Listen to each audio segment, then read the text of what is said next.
कभी कभी हमें पूज्य रामायणी जी की बात बहुत याद आती है। रामायणी जी वो गीत बहुत अच्छा गाते। हे मुरलीधर, हे मुरलीधर छलिया मोहन, हम भी तुमको दिल दे बैठे।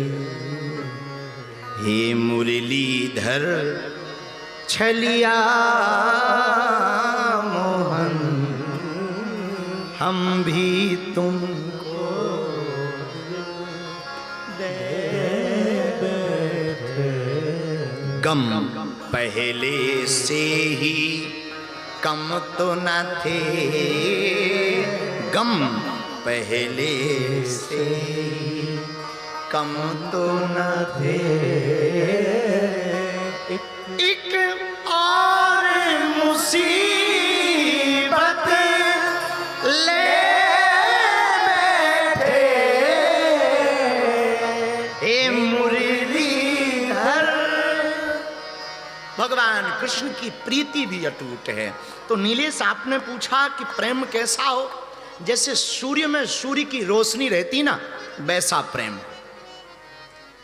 जैसे मिठाई में मिठास रहती ना, वैसा प्रेम हो।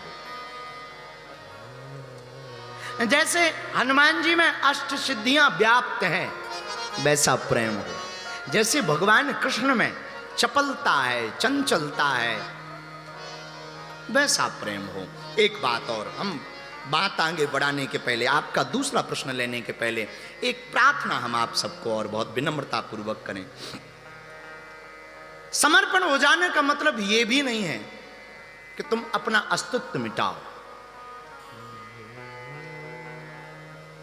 प्रेम लेने का प्रतीक नहीं है, प्रेम समर्पण का प्रतीक है।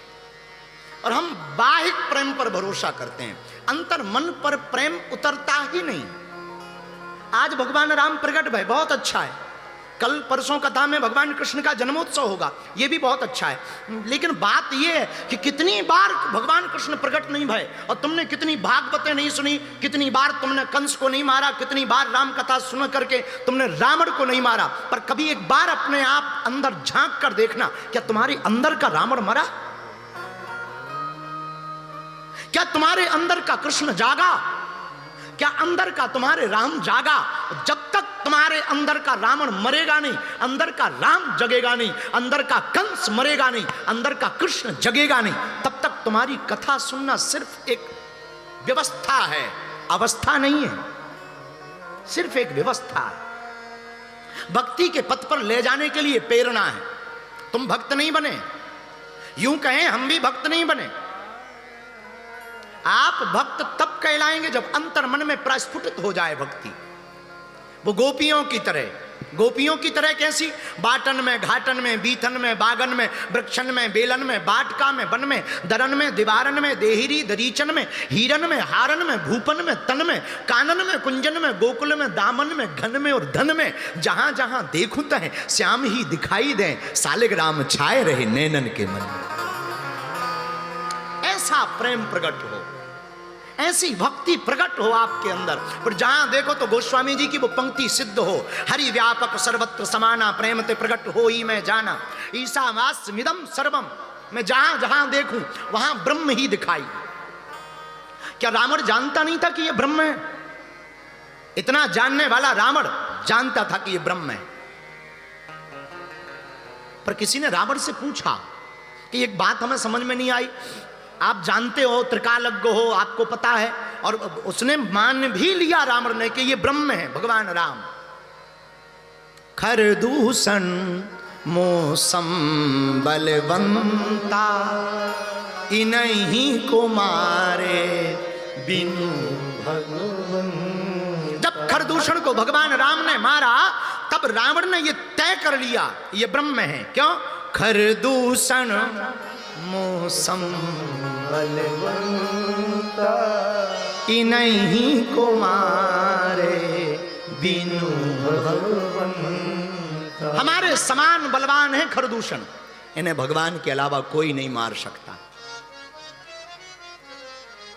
लेकिन फिर भी किसी ने पूछा, जब तुम जान गए हो कि ये ब्रह्म है, भगवान है, तो तुमने भगवान से अपराध क्यों लिया, भगवान से दुश्मनी क्यों ली, उनकी पत्नी का हरण क्यों किया, भक्ति माता जानकी जी का हरण क्यों किया? रावण ने बड़ी गजब की बात बोली। बोला देखो भैया, अपन है तामसी, तो भजन भजन तो अपन से होना नहीं है। आदमी दो ही लोगों को बार बार याद करता है, या तो प्रेमी को या दुश्मन को। तो प्रेम तो होना नहीं है। दुश्मनी में हमें ऐसा है कि दुश्मनी बनी रहेगी तो याद तो बनी रहेगी। और भैया याद बनाए रखने के लिए, अच्छा तो किसी ने कहा चलो ठीक है दुश्मनी कर ली, ये तो ठीक है, पर उन्हें तुमने लंका क्यों बुलाया? दुश्मनी कर ली, वहीं कोई उपद्रव कर देते, वो बाण मार देते, तुम मर जाते, उद्धार हो जाता, झंझट खत्म। बोले वाह, हम अकेले मर जाते तो जो बाकी राक्षस कहां जाते, ये तो बचे ही रहते। और धीरे से रावण बोला, जो हमारे प्रभु है ना, हमारे गुरुजी पता है कौन? किसी ने पूछा कौन है? बोले शंकर जी। बोले अच्छा, शंकर जी तुम्हारे गुरुजी हैं? हाँ, पर तुमने कभी गुरु की मानी है?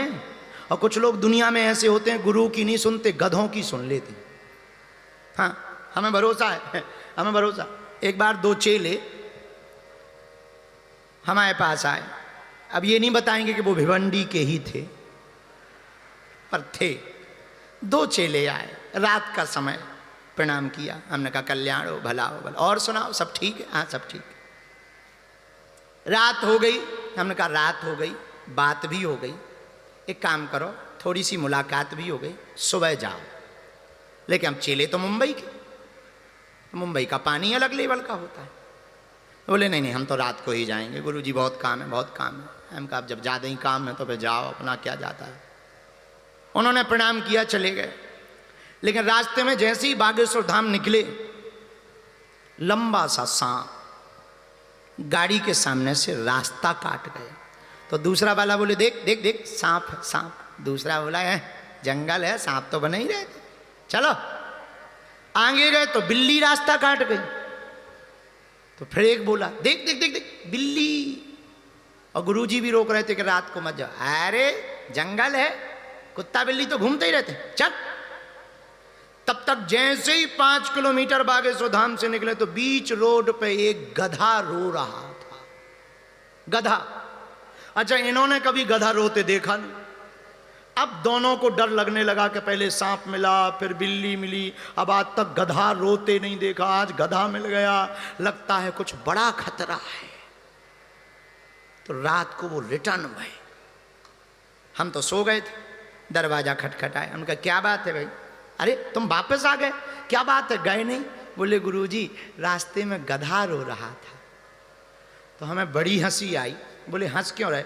हम कहीं गुरु की सुनी नहीं, गधे की सुन ली तुमने। हम रोकते रहे, सो तुम रुके नहीं, गधा रोता मिल गया सो तुम रुक गए, गजब के लोग हैं। तो ऐसे भी चेले कि गुरु की सुनते नहीं, गधों की सुन लेते। एक जने हमसे कह रहे थे, अब रहे होंगे मुंबई के और भिवंडी के, एक जने हमसे कह रहे थे प्रणाम करने से क्या होता है? क्या होता है? माथा रखने से क्या होता है? माथा रख दिया, लो अब क्या हो गया? हम कहे ऐसा होता कुछ नहीं है, माथा रखना एक प्रतीक है, झुकना सिखाना गुरु का काम है।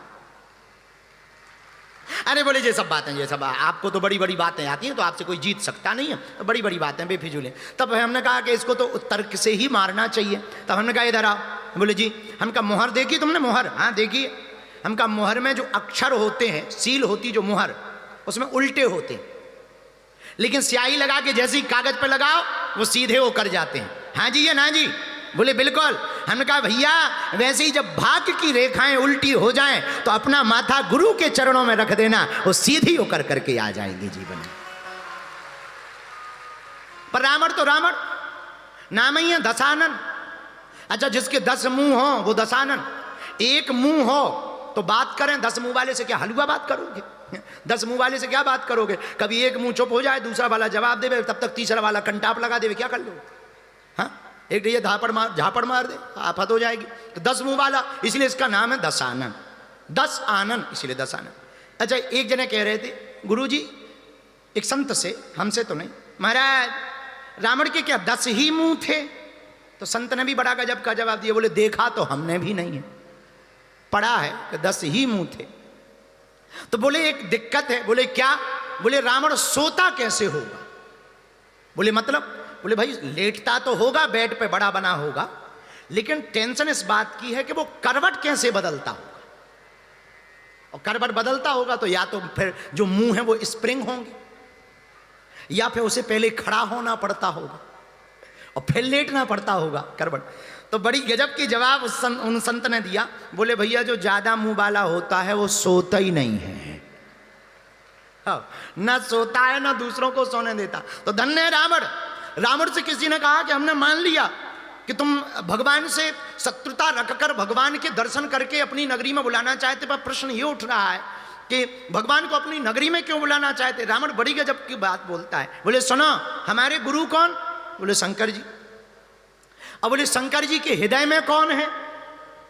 रामस्य हृदयम शिवः, शिवस्य हृदयम रामः। राम जी के हृदय में शंकर जी का वास है, शंकर जी के हृदय में राम जी का वास है। तो बोले हमारे गुरु जी शंकर जी। रावण बोलता है और शंकर जी के आराध्य राम जी, और राम जी का संकल्प क्या है? निश्चरहीन करो मही, भुज उठाए प्रणकीन। बोले पृथ्वी से निशाचरों का मैं नाश कर दूंगा, ऐसा राम का संकल्प है। तो हम तो अपने स्वामी के संकल्प को पूरा करने के लिए उपद्रव कर रहे हैं। ये रावण का मत है। तो किसी ने कहा कि ठीक है, ये भी हमने मान लिया। आहा, आज राम जी का अवतार है तो ये बात बोलने योग्य है। राम जैसा कोई हो भी नहीं सकता, तो रावण जैसा कोई शत्रु भी नहीं हो सकता। राम अगर मर्यादित हैं, राम इस देश के दुनिया के मानवों की आचार संगता है, रावण जैसा शत्रु भी नहीं हो सकता।